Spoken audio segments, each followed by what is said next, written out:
అందరూ ఓటర్స్ కూడా 7 గంటలకే పోలింగ్ స్టేషన్కి వచ్చారు. తమ ఓటు ఒక పవిత్రమైన భావంతో ఓటేయాలనే ఉద్దేశంతో వచ్చారు.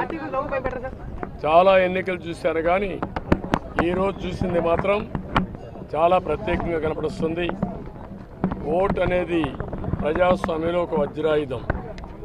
వాళ్ళ జీవితాల్ని, సమాజ జీవితాన్ని, వాళ్ళ పిల్లల భవిష్యత్తుని తీర్చిదిద్దేది. అది గుర్తించారు. చాలా పెద్ద ఎత్తున వచ్చారు.